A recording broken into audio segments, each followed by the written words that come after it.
pale white body against the glass wings pressed toward the light. I'm a pulse I cannot stop beating so drawn to the alien thing. There is no time to care. The light beckons and I'm there. Call me ephemeral. Soon the crickets will sing their cacophony and the grass will have my dry wings. I was 6 years old when I had first encountered the portal. My family and I had previously lived in a 2-story, 3-bedroom home on the outskirts of town. It was a nice, quaint little house, and we had a nice, cheerful neighbor to accompany it. It was a clean red brick square house with 3 square windows and a long wooden door which was perfectly positioned to follow a square pattern. I had one sister at the time, and life for my parents was simple and comfortable. They both had steady employment, and there was a primary school literally 3 minutes away from my housing estate. Unfortunately, and I use that word loosely, my mother had gotten an unexpected pregnancy, and my parents were pretty much forced into finding a larger home for our growing family. This had all happened around the time of September of 1999, if I recall correctly. "You're going to have a new baby sister or brother," she exclaimed to me and Rebecca, my sister, in a cheerful, child-friendly voice. Both of us back then had been ecstatic and over the moon about the prospect of a new sibling. But for my father, all he saw was another hungry mouth to feed and another expense to a comfortably financial family. You see, my father, he was a very balanced man, and he doesn't like it when things upset his precious routine. For a while, I thought he might have OCD, but I think he just likes having things done his own way. House hunting began in October, and my parents had narrowed down their choice to 3 houses. 2 of these houses were nearby our old one, so not only was the primary school still in walking distance now, but we were now also in closer walking distance of the town. The other house would have only really benefited my father's commute to work every morning by a few minutes, and was out from both any schools and from the town. This house sat nicely in a small lane of similar houses that were part of around 30 housing estates or so, located in a giant suburban concrete jungle, built to support the ever-growing, out-of-control population of my growing town. No community, no comfort, and a lack of resources crossed this place off the list pretty much immediately. In my early childhood, and then again when I became an adult, I was glad he hadn't picked that house, because as nice as it was, I much preferred the quiet of the house I live in now.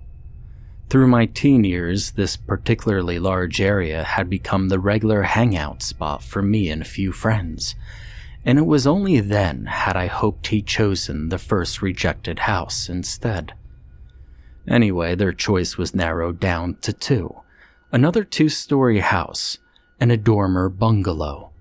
Both houses had an odd design, one being like a cardboard box with a triangle roof on top, and the other being shaped like an L. The L-shaped 2-story house was of sufficient size, but the lighting in the house was terrible, and it appeared to have a dark, dim atmosphere about it. The other house, on the other hand, was brightly lit, very cozy, and had pretty much everything we needed. This house was also much cheaper, and all in all, was a much better deal. So in November that year, my family and I had packed everything up, sold the house, and moved into our new cozy dormer bungalow. I've lived here for nearly 14 years now, and our neighborhood is a beautiful spot to reside in. There are clear lakes nearby and plenty of walkways, grass, and trees. It almost feels like you're living in the middle of a park, rather than a huge housing estate. The previous owner of the house was named Roger McCarthy. He had died of a stroke a few months before we moved in. He was considered a nice, friendly man by all of our new neighbors, albeit a little strange, but he was a lonely old man. He had no family left, so when he died, the house went to his cousin, who put it back up on the market. The neighbors say the only time he really left his house in the later years of his life was to walk his dog or go down to the shops. It was June of 2000 when my mother had child number 3. I was 6 years old and Rebecca was 8. We had all settled nicely into our new home, and a happy, healthy new baby had really brightened up the environment in our household. Mother had left her job at the bank, so money was a little tighter than expected. Still though, this didn't dampen the spirits of my parents, whose marriage had been flourishing at its happiest in the 11 years that they had been together. We could also pin it on the fact that the weather that summer was absolutely gorgeous. I remember that June in the year 2000, when we had searing hot temperatures and beautiful sunshine, with temperatures reaching the low to mid-30s in the middle of the day. Mom and Dad took as much advantage as they could of the rare Irish weather and took us to the beach, the park, the racetrack, and many other recreational places regularly throughout June and July. I'll never forget those summer days as an innocent child. And for similar reasons, I shall also never forget those nights. I was 6 years old when I first encountered the portal. The first time I was so frightened that I barely ate, talked, or even interacted with anything for around 2 days afterwards. Couldn't even concentrate on anything, and my happy, carefree inner child had experienced pure fear at its core for the very first time. I remember because it was a heavy, humid night after the temperature had reached 35 degrees Celsius that day. It was during these days that the heat at night would reach the low 20s, and sleeping became very restless and uncomfortable. I remember it was around 10 o'clock at night, and even then the sun was only starting to set. I remember reaching up to the handle of my window with my tiny hands and pushing it open to let out the concentrated heat from the room, replacing it with a slightly cooler, somewhat refreshing sort of air, which rushed into the room at a rapid pace. It would just have to do. I hopped back into bed and kept my face flat down on the cold side of my pillow. I was afraid of the dark when I was younger, so I kept the light on in the room. And that's when my instincts detected flickering from above. I burst into a thought of confusion and tried to keep my head buried within the steadily heated pillow. However, the flickering continued, so I lifted my smothered head from my comfortable slumber and I looked up at the light. Moths, and a lot of them. They were flying around everywhere, at least 6 of them, if I remember correctly. I looked up at them, not in panic, but in total fascination. Now at this age, the only difference I really knew between moths and butterflies was that moths flew around the lights frantically, like little dumb spellbound angels. The flickering they were unintentionally causing was admittedly annoying, but turning off the light meant that they would leave. And I didn't want that. I like these little winged creatures. Plus, there was the whole, the boogeyman would eat me kind of fear of the dark that I didn't want to engross myself into. And so, as I gazed upon them, a little faded yellow moth came down and hovered in front of my face. I tried to brush him away, but he wouldn't budge a single bit. Becoming frustrated at his resistance, I readied the muscles in both of my arms and clapped as fast and accurately as I possibly could. My poor little annoying yellow friend seemed to pause in pain in the air before slowly collapsing onto the bed in a messy heap. All of a sudden, the flickering stopped.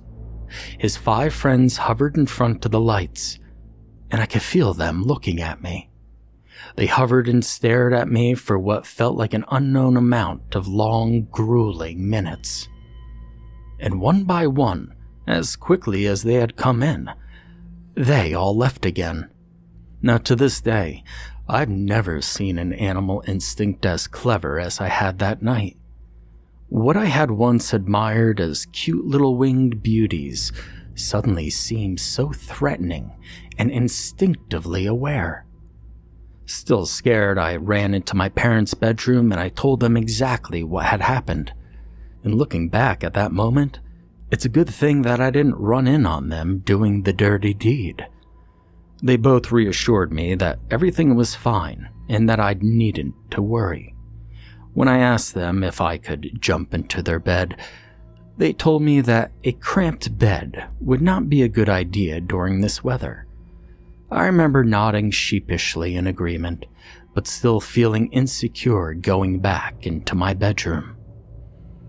I woke that night with the sound turned off. That's the usual anyway. It's Dad's routine to come in and turn off my light when I fell asleep. However, this was different. There was a prevailing, dominating light coming through the open window of my room, which made outside look like the dawn of morning from my back garden. I checked the alarm clock beside my bed. 3:28 a.m. It displayed in its red light. It was way too early to be that bright, I had thought to myself.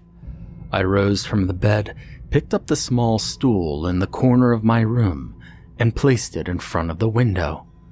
I stood upon it and laid eyes on a blinding light shining up directly towards my room.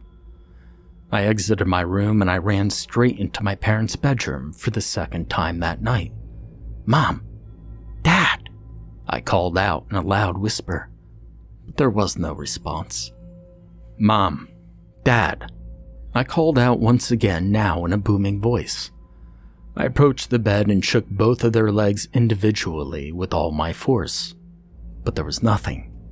Their sleeping bodies couldn't help me now.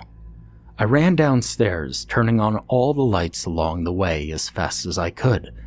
As soon as the light bulbs illuminated my path to the mysterious bright light, I tiptoed up the hallway and creaked open the kitchen door. It was then that I instantly noticed that this light was in fact shining straight up towards my room. From here in the kitchen, my eyesight could finally get the look at it that I required. It was a long slit around the same height as me and seemed to come from absolutely nothing or nowhere. I slid open my back door and stepped out into the plain, grassy garden. It was a good thing the grass was dry, or else my feet would have become very uncomfortable in that Tigger onesie. I followed the ruby-tiled path my father had laid out in the garden to the slit, which sat floating and comfortable in the right-hand side of the garden. As I did so, I heard the sound of what can only be described as the engine of a remote-control helicopter. I gazed into the sky, and in the darkness, I saw what looked like static in space. I slowly followed my eyes from the stars to the slit of light, and as my vision became brighter, I recognized the static to be my familiar new friends once more. Moths. I followed them into the slit as they flew aimlessly into it, only to seemingly disappear into the night sky. I can only imagine the neighbors watching this, absolutely dumbfounded and open-mouthed as to what was exactly going on. I walked until I got close to the radiating light. I walked until all I could see was the light. I walked until all I could see were moths and light. And then I walked into the light. There were at least millions. All I could see were moths. They surrounded me completely in a flurrying tornado of pale colors and fluttering wings. They swarmed around me as all I could see in front of me, behind me, to the left and right of me were moths. They were perfectly illuminated in this place. You could make out their colors, their patterns, wings and antennas without imperfection. I looked down at the ground. Totally black. I looked up towards the sky. Moths. This newfound place I was in seemed to lack any sort of depth perception. I felt like it was in a 2D painting or an old NES video game. I finished studying my surroundings, and my bewildered curiosity drove me forward into the storm of winged insects. I could feel my feet moving, but the distance between me and them didn't change. They continued to swim into the abyss around me like I wasn't even there. And not once did any of them fly towards me. All I ever saw them do was fly around in an anti-clockwise circle, while keeping their distance from me. I continued to look in all directions. Still nothing else. I checked the ground again. Still walking on nothing. And I wandered through the void for what my tired little legs felt like half an hour. And that's when I felt it. You see, at first it was just heat. In fact, it was a nice gentle heat, like one you would find sitting by a crackling fire in the wintertime. It felt good to experience something other than confusion at this point. Staring at these beautiful creatures and feeling cozy. Well, this place felt like bliss. And as quick as I had suddenly felt it, the heat started to become enraged and furious. My skin became roasted, irritated and itchy as this heat intensified quicker than a cheetah hunting down its targeted antelope. My eyes started to tear up as I screamed and roared for my parents, feeling a pain I'd never once felt before in my life. As I screamed and roared, a sinister deep laugh echoed from the depths of the unseen sky. First one laugh, and then many. I squirmed on the ground screaming in pain as I baked in the searing heat, and my ears cringed to the horrible sound of the deep soul-crunching laughter which made my little belly churn in disgust. I stared at the moths still surrounding my helpless body, not knowing the fate which was going to abolish me. I held my petrified eyes in my onesie-covered hands, hoping the nightmare would all go away. And that's when something odd happened. I felt a small little tickle on my face, then several afterwards. I opened my eyes and dropped my hands to a sight that left my brain puzzled. It made me feel stupidly perplexed. One by one, the moths swooped down from their apparently pointless routine and gathered cultingly around my body. Slowly but surely, my fragile little body rose from the ground as the moths had surrounded me completely and lifted me up from it. The unbearable burning all over my body had now faded into itching, but the sound of laughter had now transformed into something much, much worse. Angry, earth-shaking roars trembled through the blackness, and I could feel it in my brain as I felt my body fly back the way it came. The loud booming voices spoke in a language that I most certainly couldn't comprehend, but I could feel their fury in the harsh and rusted tone that they howled horribly in. The voice only grew in intimidation as I once again felt that blinding light strain against my eyes. The moths had brought me into this mysterious land, frightened me out of my wits with a fear I'd never thought possible, and then rescued me from that personal hell. I could once again feel the light now, really close against me. The voice boomed, the light got brighter, the voice kept getting louder, and everything was shaking. The moths flew faster, and everything around me swirled like a marathon of incomprehensible fantasy and nonsense. The unfamiliar world as I knew it, spinning out of plausible control. They flew until I got close to the radiating light. They flew until all I could see was the light. They flew until all I could see was them in the light. They flew me into the light. I had never experienced fear in my life like that before, or ever since. It took about a month before I could start thinking about other things other than that heat. The sound, the heat, my face stayed pale for weeks. My parents worried sick about what was wrong with me.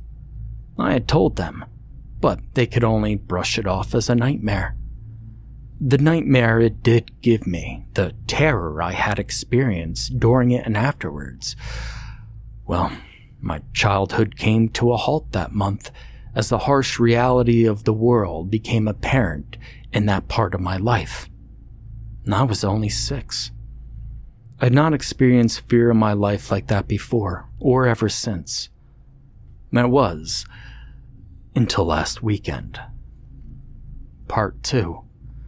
Throughout the rest of my current life, I had gotten flashbacks of that horrible night less frequently as the years went by, and by the time I was 13, the thought of it literally only occurred to me once every 3 months or so. And when it did reoccur to me, I only felt a small shiver down my spine or something that I could just easily brush off.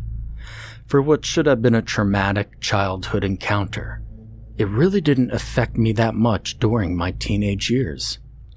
I had a good life after all. My secondary school and teen years weren't too troubling for either me or my parents. I had good friends and we had good times. I got good results and I got along well with my teachers and students.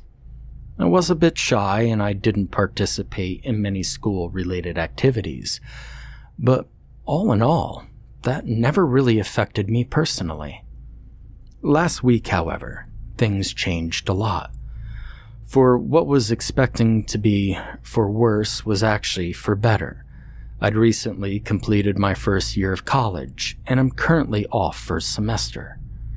Like the year 2000, 2013 was another rare Irish summer, where the sun blazed in the skies, and the temperatures soared into their 30s.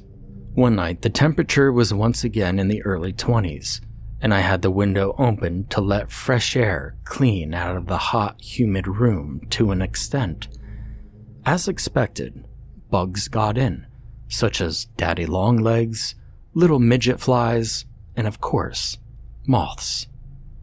Strangely enough, when the moths entered the room, I had no recollection of that night, but I gawked at them in curiosity just like I had 13 years ago. About 4 or 5 of them flew around the room and consistently thumped their light bodies in the light that was on in my room. Getting slightly irritated by the flickering, I switched off the light and tried to get some sleep. And that's when I felt one of them landing on my face, tickling me ever so softly, but enough feeling for it to irritate my skin. Without giving it too much thought, I hopped up out of bed and flicked back on the light. This sent now the dispersed moths into a light-fueled frenzy as they flew unsystematically around my bedroom. I picked up my Levi's shoe from the ground and approached my new target with caution. I stared at the dull brown creature as I tensed the muscle in my scrawny right arm. The moth was frozen in place, unknowing of what was about to happen. And then I smacked it. Like the pale yellow fellow of that June night 13 years ago, he drifted ever so innocently to the ground. My eyes seemed to fixate on the poor moth as it floated in the air, descending gradually toward the floor. Staring at the drifting body, I daydreamed of many things, as staring at it seemed to relax my mind, and I felt an unwinding sense of euphoria throughout my brain. It was kind of like that relaxing feeling you have after a long period of undivided concentration. I had only looked at it briefly when it had laid collapsed on the floor before I picked it up by the wing and flung it back out the window. I looked around the room once more to see that all the moths had disappeared. but that the daddy longlegs were still there, as well as 2 or 3 midget flies. It was there and then that this particularly odd, unwanted feeling began to unleash itself deep within me. Trying to think of what it could be, I thought to myself that I'm probably just tired from walking around in the heat of the day. Time for bed was my assumption. I awakened with the bright shining coming through my open window. I checked my alarm clock beside me for the time, thinking it was early morning, around 9 or 10 a.m. 3:28 a.m., it read on the clock. All those horrid memories of that night 13 years ago rushed back to me like a strong current, washing me away downstream. I held my head in my hands with disgust for myself, thinking how foolish I was last night to have reenacted that particular night's events. I shouldn't have killed that moth, was the only thought that ran throughout my mind as I got up and I approached the window. And as expected, a long slit, about the same length as my 6-year-old self, shone brightly towards my bedroom window and burned sharply in my eyes. I put on some woolen socks, got on a dressing gown, and I wandered downstairs. As I approached the sliding door and out into the newly built conservatory at the back of our house, I stared at the radiance once more, before cracking open the conservatory door without any logical hesitation. The doom built up in my stomach as I walked slowly down the same tiles towards the slit of the light. I gazed up once more at the night sky, and that same static-like image bore down from the sky, rushing toward the light like brave marching soldiers going into battle. I once more followed the static back down to earth, and made out the moths as my vision brightened, and the moths flew into the light like a beautiful meteor shower destined to dissolve in the midnight sky. I walked until I got close to the radiating light. I walked until all I could see was the light. I walked until all I could see were moths and light. I walked into the light. The harsh nostalgia was enough to make me frantically shake in my quickly paling skin. Terrifying reminiscences hastened their pace to flood my terrified memory bank, and all I could think about was that excruciating pain stinging my skin, and that hollow deep laughter boring right into my lungs. I ignored the millions of flurrying moths that were flying anti-clockwise around me for the second time in my life, and now focused on finding out why this occurs, where exactly I am, and what it has to do with the mysterious moths. I took one step forward before I jumped out of my skin with total anxiety. As soon as I had put my foot to the so-called ground, a thundering echo of my footstep exploded around this empty, moth-filled wasteland. My teeth jittered at the thought of taking another step, but slowly I mustered up the courage to continue forward, as I raised my left foot and let it down as gently as I could. I had cleverly braced my ears for another overwhelming sound, but even then, I still covered up and stood perfectly still. I can't do this. I can't do this, I roared desperately aloud to myself. And that's when about 60 or so moths flew out from their rhythm and flew around in a small cylinder shape right in front of me. Now they did this for what was a baffling 30 seconds before they flew back to the rest of their many friends. And in front of me stood an old man with a creamy fawn-colored jacket, a bushy gray beard, and messy gray hair, large black boots, and dark blue denim jeans. I looked into this old man's brown eyes and elderly wrinkled skin, and I went to speak, but he coughed, making absolutely sure that he spoke before me. "The moths mean you no harm, and if you wish to leave here tonight, You must continue forward," he said in a monotonous yet reassured tone. "And who the hell are you?" I inquired. "That is not important for now, but what I could tell you is that this is a place that you will most certainly want to leave, Tim," he replied. The man spoke with a sincere sense of confidence, which I couldn't quite decipher. How did you know my name?" I replied hesitantly. "You are trapped once more in this black abyss, and that is the least of your worries?" he replied. "Well, I was just asking," I said cautiously. He let out a half-hearted sigh and looked toward the ground. "Continue forward, and you will seek the answers to the questions you ask." And it was as soon as he appeared right in front of me that he had happily fucked off to wherever it was that he came from.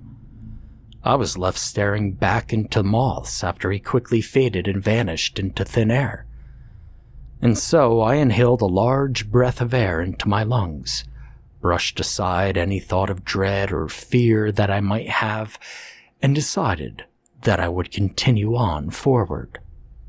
Running seemed like a solid plan, but sprinting made no effect on the sound whatsoever, as it was as loud as it had been beforehand. The first few steps were admittedly a bit difficult, but it was as soon as I had gathered a fast yet steady pace that I easily ignored the vast, distant, dominating sound. I ran and didn't seem to once run out of steam during my running. The moths in front of me acted like a rainbow with their many different varying colors that could never be touched no matter how hard you tried, or no matter how much you wanted to. I continued my sprint right up until I got that itch again. My face dropped, and instinctively, I began to run faster and faster. But to my dismay, this only accelerated the speed at which the pain developed, and before I knew it, I had collapsed onto the ground, with the itching now turning into a blistering burning all over my body. I could feel the fire that I could not see, and it left me bawling my eyes out of fear. I shook uncontrollably on the ground with what felt like 1,000 bees wrathfully stinging me. The moths continued to whiz by me, but with my attention now focused solely on the burning sensation, all of their dull colors seemed to blur into one sickly image that a drug addict might experience on a bad acid trip. As I roared at the very tip-top of my lungs, praying for my blazing pain to stop and to free me from my torture, I heard that low grunting in the distance. I cried out helplessly once more as the grunt turned into that horrible, howling laughter that was so deep it shook the calcium away from every single bone within my body. It was like I could hear the pain I was feeling, trapped laying on this invisible ground. The laughing, which now sounded like it was released from a suppressed mental patient, was now combined with a gut-wrenching, blood-curdling vomiting sound, which dominated the entire realm. The pain seared on through my body as the blur from the whizzing moth drew closer towards me.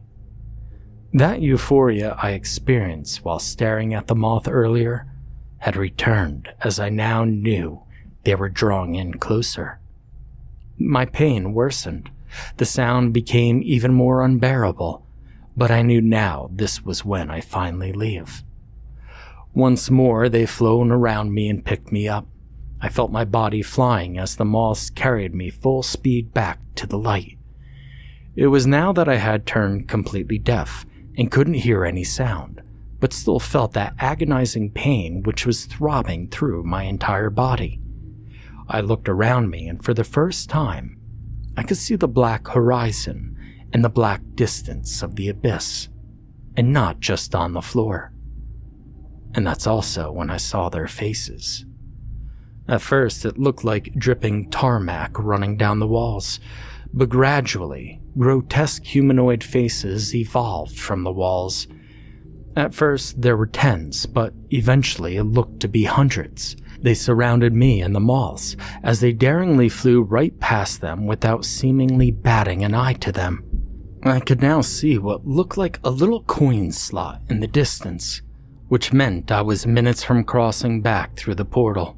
I turned back around once more, trying my best to ignore the burning sensation all over, only to see 3 black outlined faces following me at an extreme speed, while keeping their distance. And bit by bit, the black peeled away to reveal giant pink blistering faces with large bloodshot eyeballs and no eyelids. They had blank, depressed looks on their faces, until the one in the middle opened his mouth. "Hey, Tim," the one in the middle said in a menacing, low-pitched voice. "You won't be able to take your eyes off of this." And that's when he revealed big, sharp, rotting teeth that were black, brown, and rusted, as brown, slimy goo dripped from his sharp teeth and his tongue. His eyes pounded like my skin as he opened his mouth further, and as he did so, a gruesome, chunky white fluid fell freely from his mouth like a waterfall of sour milk.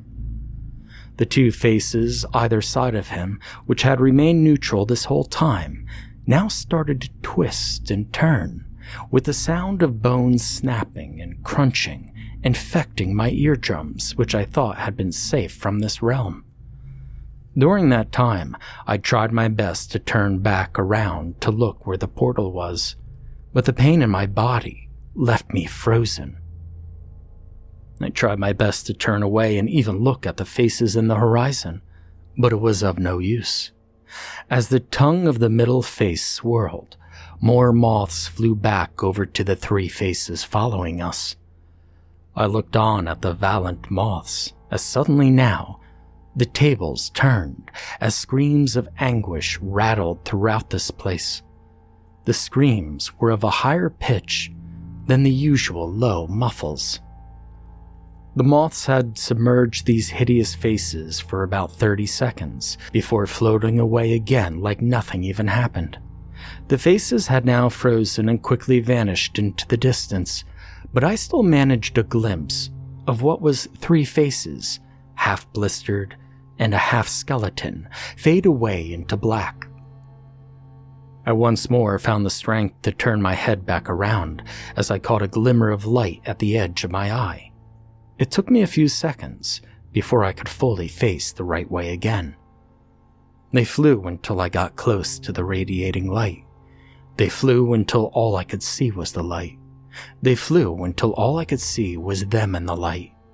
And then they flew me into the light. And the next thing I remember was a searing pain in my head and waking up in the middle of my back garden when it was still dark out. I looked around. My head was still spinning from the events I had just encountered.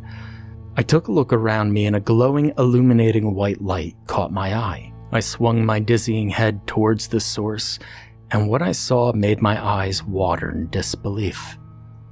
"Ah, shit. You again?" I said to the man who appeared to me before. There was a moth as white as snow fluttering around him ever so innocently. Paranoia reigned over me once again, but he had a nice somber grin that was comfortably reassuring. "Hello again, Tim," he muttered to me. "Who the hell are you? Please, can you just give me some answers?" I begged him. "Don't worry, you've been through a lot, and you have braved the depths of hell itself. You will be rewarded," he responded in his deep, calm voice. I breathed heavily while I continued to stare up at his wrinkled face. "You could call me Roger McCarthy," he said to me in a deferential tone. "I was the previous owner of your house." I continued to gaze upon his ghastly face. He was a spirit, a past tenant that never left, and here he was, protecting me and looking out for me. "Those moths you saw in there, they saved your life, and they have done so on many occasions," he continued. They have a purpose on this earth that is far more complicated than any man can comprehend. They're seen as useless insects by many, but very few know of their true power, and I was one of them. So I'm guessing you didn't like it when I squished them? I inquired jokingly. No, I didn't appreciate it at all, he said to me. I thought that perhaps if you were to witness their work firsthand, then maybe you would appreciate it a lot more. What kind of work is that? I asked, confused. He let out a semi-sinister, mumbling laugh before stating, well, let's just say they keep people like me under control. With that, him and the pure white moth faded away one final time into thin air. A thin plastic card dropped instantly to the ground, while a sheet of thin paper seemed to float majestically through the air. I walked over to the card, picked it up, and studied it. It was an old employment card, and it was peeling, but it gave me all the information I needed. National Museum of Ireland staff card. Name Roger McCarthy. Date of birth March 26, 1928. Museum, Natural History, Marion Street, Dublin, 2. Roger McCarthy was a specialist on moths and butterflies at the Museum of Natural History in Ireland. I giggled a little in both excitement and disbelief. I dropped the card and then picked up the sheet of paper. And this is what it said. We possess power far greater than any man has ever achieved in their lifetime. We possess a force far greater than anything nature can throw at this earth. We have a duty to keep this world in good balance and in good hands, and no being can defeat the purpose that we have. No evil can shoot down the power that we have.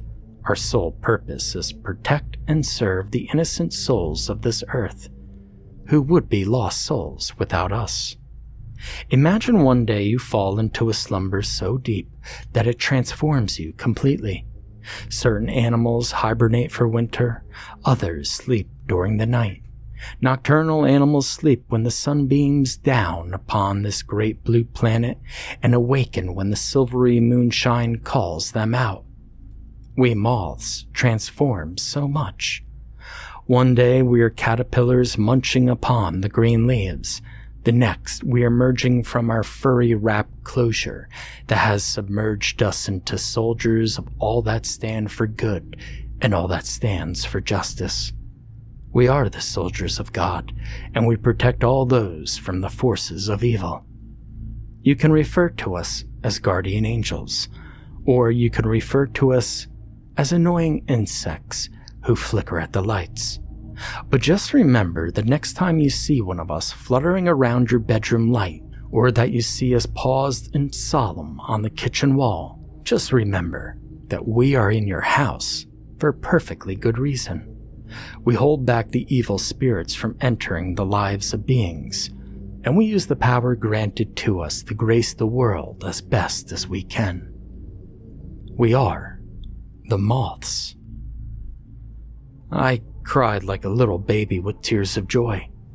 My little winged friends had saved my life and shown me their true purpose on this earth. These beautiful little winged creatures, they are the moths.